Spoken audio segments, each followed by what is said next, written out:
FM News, com doutora Silvana Silveira. Olá, hoje eu tenho o privilégio de estar aqui com o professor Dr. Sérgio Nakazone, especialista em DTM, ortopedia funcional dos maxilares e prótese. Ele tem mestrado e doutorado em prótese pela USP. Sérgio Nakazone, muito obrigado por ter aceito o meu convite. E eu gostaria de começar te perguntando se você acha que a maloclusão é um fator predisponente para a disfunção temporomandibular? Ótima pergunta, querida Silvana. Silvana é uma grande amiga de tempos. Muito obrigado por esse espaço. Obrigado a todos. Espero que a nossa conversa traga alguns frutos aí dentro dessa área que é tão interessante, que é a DTM, a dor orofacial, a ortopedia funcional e como a gente consegue manejar isso, né? Logo de cara, uma pergunta super interessante, né? Qual é o papel da oclusão dentro das DTMs e das dores orofaciais? Hoje, na literatura, a gente sabe que há uma dissociação muito grande entre fator causal, que é a oclusão, com a desordem temporomandibular. Então, se você pegar exatamente uma relação causa e efeito direta, a gente pode dizer que a oclusão não causa DTM. Só que tem outras coisas além de uma conta matemática de 1 mais 1 igual a 2.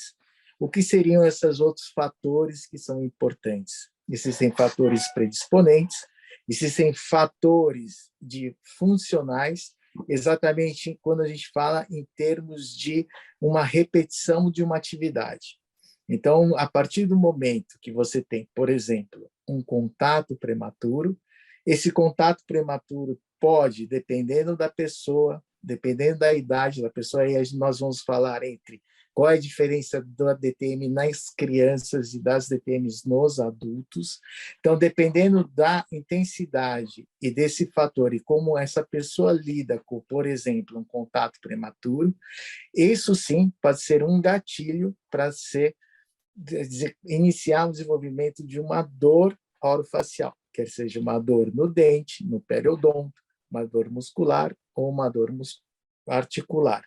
Desde que esse fator, que é um fator oclusal, desencadeie esse tipo de resposta, devido a fatores, muitas vezes, emocionais, de preocupação, de estresse, se a gente tem todo um pacote envolvido, a DTM pode ser um dos gatilhos que pode...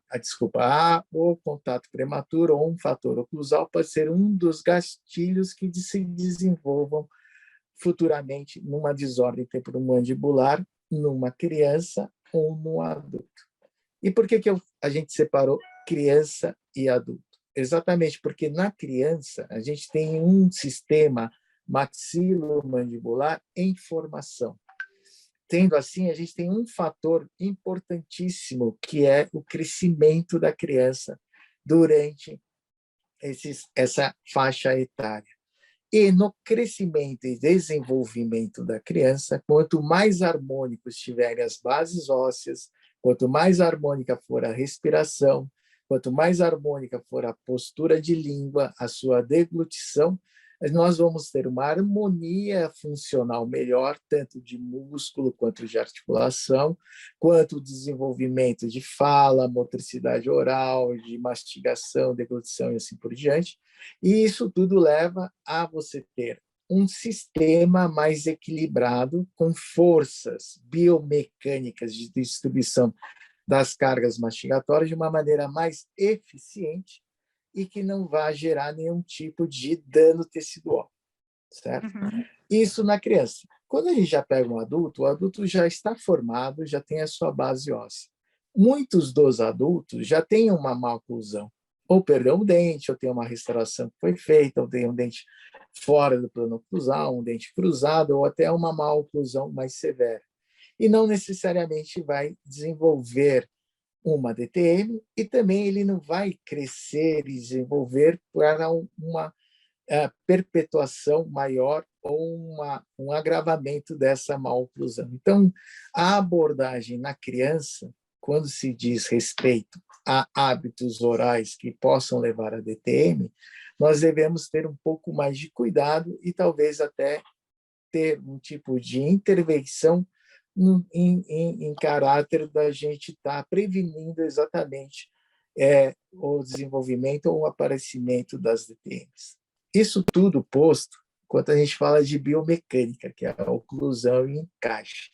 Aí entra o outro fator, que é o fator 2, que é o fator do aspecto psicoemocional, psicossocial, que vai influenciar diretamente sobre essa estrutura. Então, se você fala assim, a má oclusão por si só causa DTM? Não. Agora, uma má oclusão, talvez com carga de estresse, um paciente que aperta muito, range muito, tem um bruxismo de vigília ou um bruxismo do sono, aí sim esse paciente se torna um potencial a desenvolver DTM. Principalmente quando você tem algumas anomalias oclusais, onde você tem resultantes de forças que possam sobrecarregar, por exemplo, a articulação temporomandibular. Digamos assim, uma classe 2, com mordida profunda, resultante distal na mandíbula, um paciente que não tem suporte posterior dos dentes, uma mordida cruzada, unilateral, são todas situações oclusais onde aparece aquela yellow flag, aquela bandeirinha amarela para você ficar atento. Se você soma essa condição biomecânica com um fator de má função ou mau hábito oral, que seria um bruxismo de vigília ou um bruxismo do sono, aí você pode juntar e potencializar para ter exatamente o desfecho numa desordem temporomandibular, se não controlado com o tempo, né? Então, de introdução, acho que a gente pode falar isso, né, Silvana? Pois é, Serginho, é isso, né? Então, a DTM, a disfunção temporomandibular, se tratada mais precocemente, como a boa parte das patologias, a gente tem uma chance maior de reverter o quadro. Já no adulto, eu costumo falar com meus pacientes de DTM que DTM a gente não cura, a gente trata. Exatamente. São problemas difíceis de reverter. Agora, já numa criança, você acha que a gente pode pensar numa correção real, numa reversão dessa disfunção?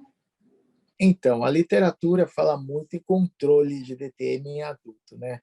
Pela experiência que a gente tem em termos de abordagem com... Desculpa te interromper, mas eu estou perguntando, desculpa te interromper mais uma vez, mas eu estou te perguntando em reversão em criança, porque em adulto... Isso. Não, eu entendi. Tá É que eu ia claro. chegar na criança. Então, do adulto, para a gente chegar na criança, se a gente pegar e ver, observar como a gente consegue fazer uma abordagem com ortopedia funcional dos maxilares, muitas vezes a gente consegue, no adulto, não só fazer o controle, mas também ter uma remissão mais perene da sintomatologia, sem uma recaída de crise, se a gente ensina o paciente exatamente a como ter os bons hábitos orais. Vai atuar na parte cognitiva comportamental do paciente. O que é isso?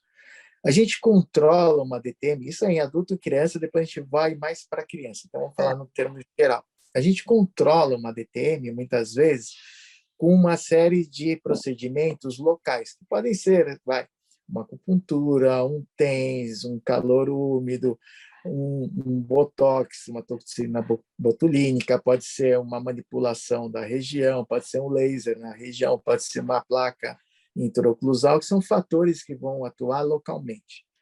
Agora, se a gente consegue, através de um sistema como o da ortopedia funcional, que a gente consegue trabalhar um pouco na parte proprioceptiva do paciente, de como o paciente tem as suas respostas aferentes e eferentes frente a um estímulo e consegue modificar o estímulo inicial, a gente vai estar controlando a etiologia de um apertamento, a etiologia de uma resposta cognitiva comportamental que gera o paciente apertar os dentes. Então, se ele lá atrás a gente consegue trabalhar frente à carga de estresse, de ansiedade que é inerente a toda pessoa, a gente consegue trabalhar essa carga e essa pessoa consegue, num trabalho de cognição, quando você está exatamente em vigília, consegue trabalhar para você não ter essa automatização de travar os dentes, muitas vezes você consegue reverter esses quadros de uma contração isométrica ou isotônica constante da musculatura, que vai levar a uma fadiga, por exemplo, uma cefaleia atencional, né? Então, você consegue controlar isso não só atuando no músculo que está com essa tensão, mas sim num fator inicial que vai desencadear uma resposta central à contração muscular.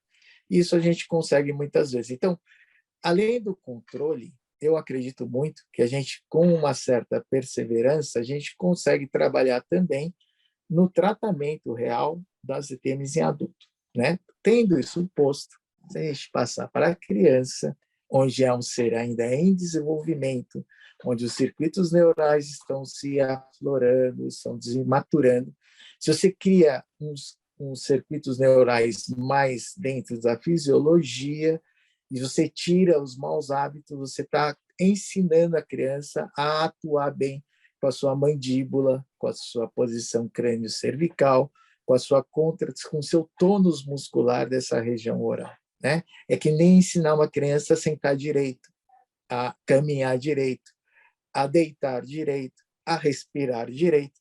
Se essa criança tem um aprendizado nessa fase de estar, por exemplo, sentando em uma má posição, dormindo numa posição errada, com a cervical alterada, ela vai ter algumas consequências ao longo do tempo. E a parte bucal é igual. Se uma criança ela tem lá, logo nos primeiros anos, uma resposta, uma tensão de ficar travando os dentes, que muitas crianças hoje em dia têm, a gente vai ver que isso cria-se um hábito. Então, a pessoa que no fisiológico deveria tocar os dentes entre 10 a 15 minutos durante 24 horas um dia, uma criança que aprende a sempre estar tocando o dente, vai ficar tocando o dente 2, 3, 4, 5, 6 horas durante o dia, durante a vigília. Automaticamente, todo esse seu sistema vai entrando numa sobrecarga crônica com o tempo.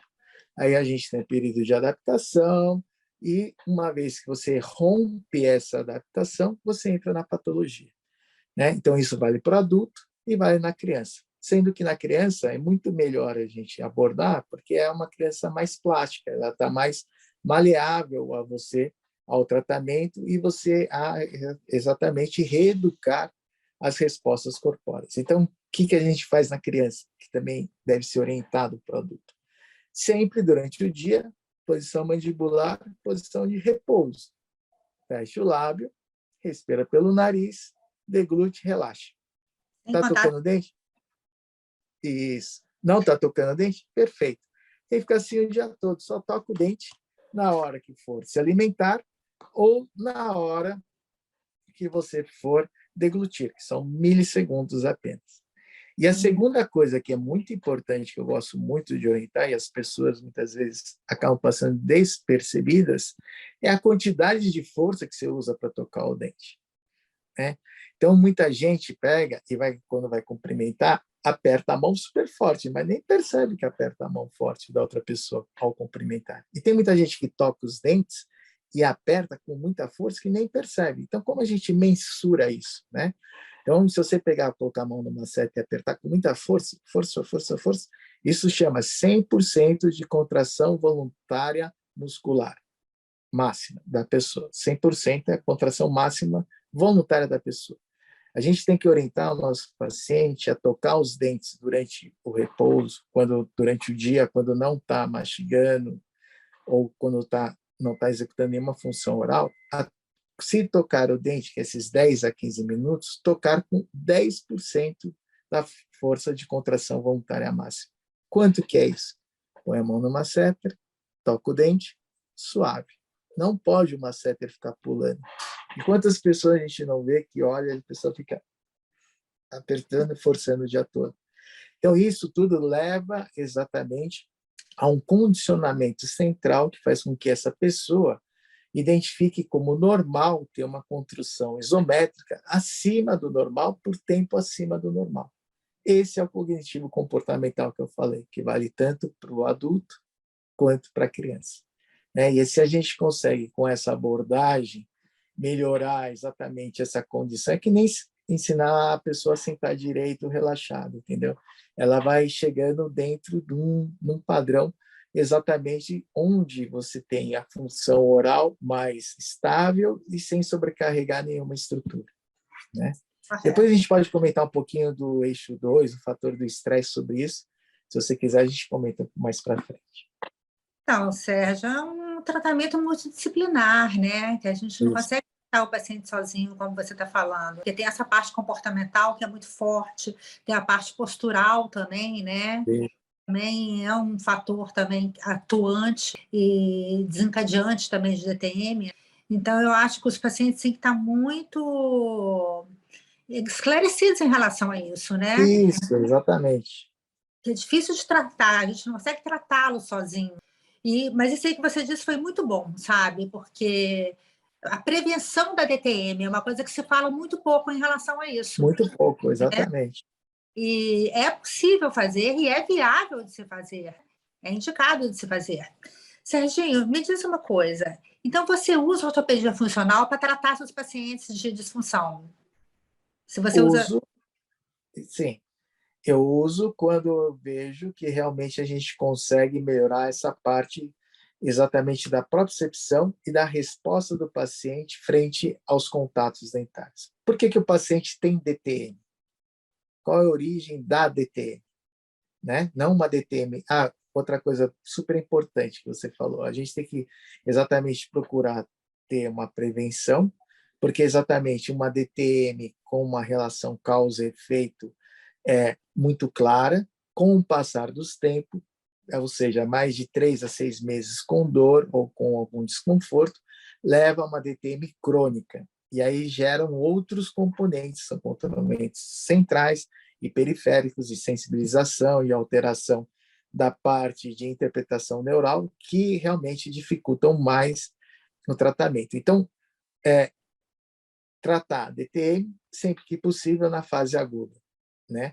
Não deixar cronificar. E muito melhor do que na fase aguda é fazer a prevenção, exatamente aquilo que a gente está falando, exatamente para o paciente saber sair dessa fase aguda. Então, o paciente chega no consultório, tive dor de cabeça, a região temporal, você vê que é tensional, vê que é relacionada com a mordida. Então, você orienta-se no paciente a prevenção, exatamente. O que faz ele ficar com essa dor tensional de uma contração isométrica do temporal e do masseter? Exatamente a posição mandibular. E por que ele está nessa posição mandibular? Aí você explica para ele a posição de relaxamento, faz os exercícios para alongamento, relaxamento, crânios cervicais, inclusive. Com isso, você está ajudando ele a controlar a DTM e a prevenir futuras crises. Se o paciente entra numa crise de DTM e continua está incomodando, aí gera desconforto, ele aperta o dente, porque gera mais desconforto, ele aperta mais o dente e fica cronificando a atitude dele, isso vai, com o tempo, gerar uma DTM crônica também. E aí que fica muito mais difícil o tratamento.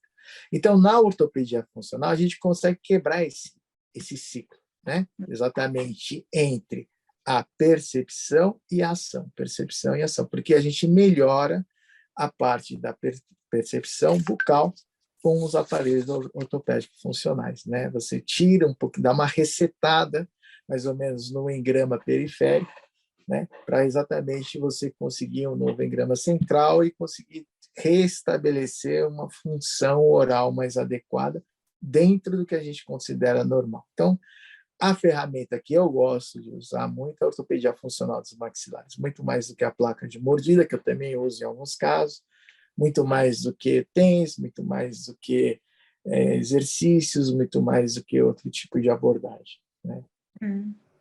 Fantástico, nossa ortopedia. Que fantástico. Serginho, você falou em cefaleia e DTM. A gente sabe que algumas vezes a cefaleia e a DTM estão associadas e outras vezes não.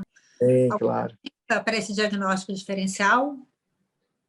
Isso, exatamente, tem. Então, a cefaleia, ela é um sintoma, né? Então, ela pode aparecer por diferentes etiologias. É como o zumbido, né? O zumbido, você pode ter o zumbido por diferentes causas. A dor de cabeça também.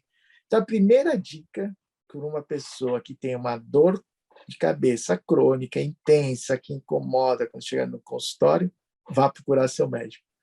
Faça uma consulta com o neurologista e veja se não tem alguma coisa mais grave de caráter médico, fora da alçada do dentista, que esteja levando essa dor de cabeça a um ponto da pessoa procurar um profissional para conseguir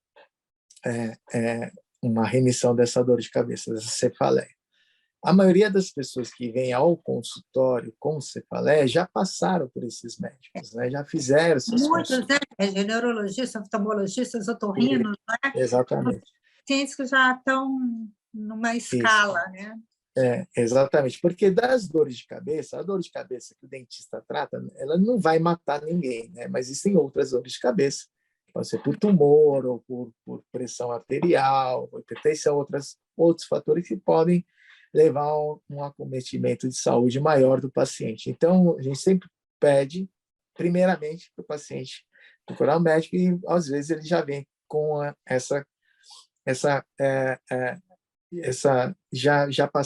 tendo passado por diversos médicos e não sendo de origem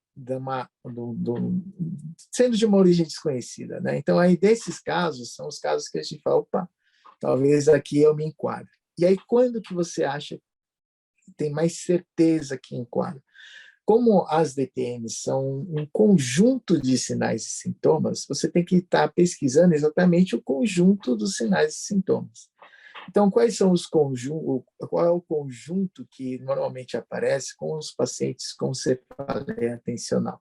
Então, você vai observar se o paciente tem alguma sintomatologia a nível da articulação ou do ouvido, algum tipo de zumbido, um estalo, tem palpação à articulação, palpação ao temporal, e aí você palpa masseter, palpa trapézio, palpa temporal posterior, você verifica se na língua se tem aquelas marcas na língua, numa língua edentada, que seria de uma pessoa que aperta bastante os dentes, você checa a posição de repouso mandibular do paciente, como que ele está, ele pergunta para ele se ele tem o hábito de apertar ou ranger os dentes. Então, tem uma série de questionamentos onde, se você tem os tics positivos, você fala, bom, isso daqui tem tudo para ser uma cefaleia atencional. Isso no exame clínico, né? E depois pelas características da dor de cefaleia atencional, né?